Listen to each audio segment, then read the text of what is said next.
उनको एक प्लेटफॉर्म और एक स्टेज मिला है जहाँ पर लोग आकर एमएलए और कानून और प्रशासन सबके खिलाफ जो गलत काम है वो बोलने की ताकत रख रहे हैं। ऐसे ही एक प्लेटफॉर्म तैयार करना हमारा एक जिम्मेदारी था, जो हमें लग रहा है कि हम कहीं ना कहीं उसमें सक्सेस पा रहे हैं। और ये प्लेटफॉर्म हम लोग बंद नहीं करेंगे। इस प्लेटफॉर्म को बहुत दूर तक ले जाया जाएगा, जहाँ कमज़ोर, दबा, पिछला, कुचला अपनी बात बेबाकी से रख सके। हर दबे, कुचले, पिछड़े के पीछे कलम वाली टीम कलम लेकर तैयार रहेगी हर तरह की लड़ाई लड़ने के लिए। देखिए, मैंने तो बहुत रिक्वेस्ट किया था। अभी पुलिस, आप समझ सकते हैं ना कि पुलिस क्यों नहीं है। सारा ऊपर से नीचे तक पूरे सभी बिके हुए हैं, पूरी सिस्टम करप्टेड है। लेकिन जनता है ना, जनता है, ऊपर अल्लाह है, सब हमारी निगरानी कर रहे हैं। बैठे हम अपने, बोलते ना, सर पे, देखिए सर ने तो सर पे कफन भी बांध लिया है। तो जो होता है हो जाए।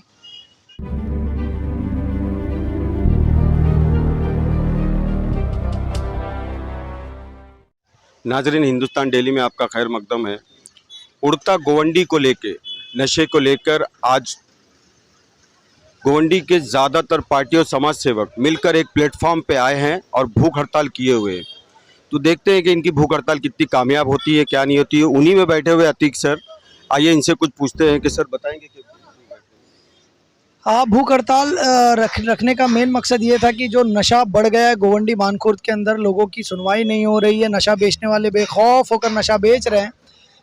कुछ इक्का दुक्का लोग पुलिस स्टेशन में जाते हैं तो उनको भी झिड़की देकर भगा दिया जाता है।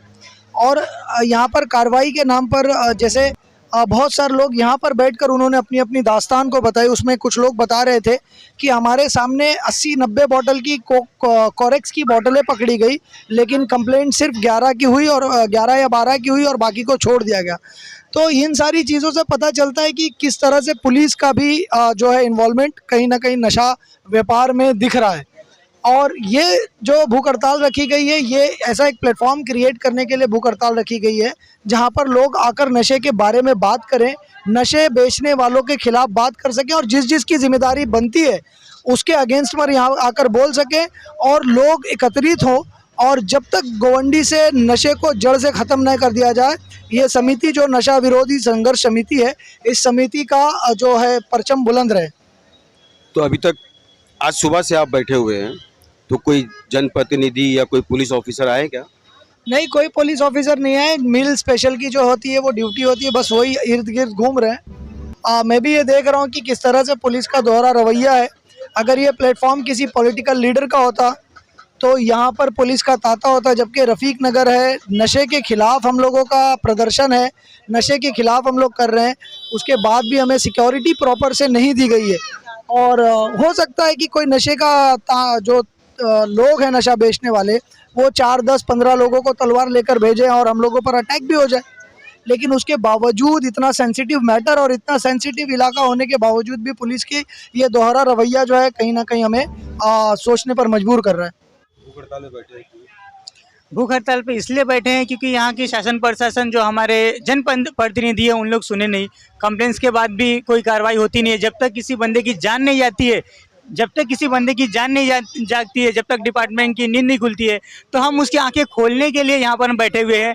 जब तक हमारी डिमांड पूरी नहीं की जाएगी, जब तक हम यहाँ बैठे रहेंगे, हम अपने सर पे कफन बांध करके बैठे हैं। अगर हमारी जान जाने से अगर प्रशासन की आंखें खुल जाएगी ना, तो भी हम अपनी जान देने के लिए तैयार है, लेकिन गोवंडी से नशा बंद होना चाहिए। नशा के खिलाफ जो मुहिम छेड़ी गई है, आप भूख हड़ताल पे बैठे हुए हैं, बताएंगे क्या है? माजरा, देखिए, हमको इंसाफ चाहिए। यहाँ पे जो दबाया जा रहा है, जनता की आवाज़ नहीं सुनी जा रही है।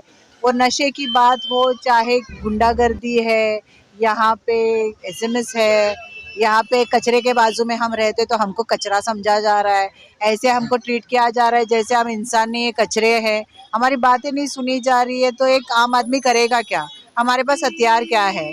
तो हम भूख हड़ताल पे बैठे। वैसे भी तो देखिए, चारों तरफ से तो हमारे पर हथौड़े बरस रहे, तो क्यों ना हम ही बैठ जाए और जो होता है देख ले। इसीलिए इनके बेटे का जो 10 दिन पहले डेथ हुआ, जो मर्डर हुआ, उसकी कोई सुनवाई नहीं है। उसके मर्डरर को अभी तक, मास्टरमाइंड को पकड़ा नहीं गया है।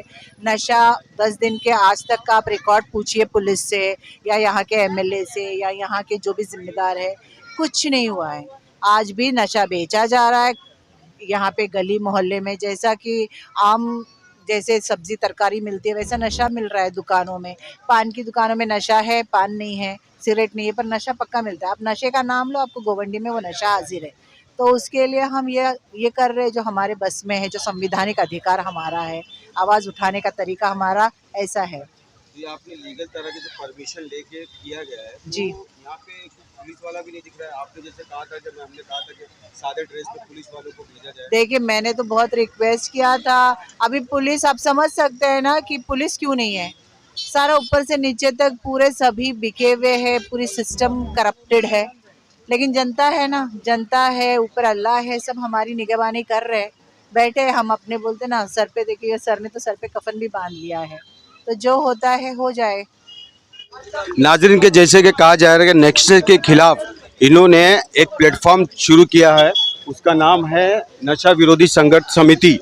इसमें ये लोग बैठे हुए हैं भूख हड़ताल के लिए, नशे के खिलाफ के लिए। और यहाँ पे जैसे कि कहा जा रहा है कि अतीक सर ने कहा है कि यहाँ पे कोई पुलिस प्रोटेक्शन नहीं मिला है, जबकि हम लीगल तरीके से परमिशन लेके कर रहे हैं। अगर ऐसे में कोई आता है तलवार वगैरह लेकर हम पे हमला करता है तो उसका जिम्मेदार कौन रहेगा?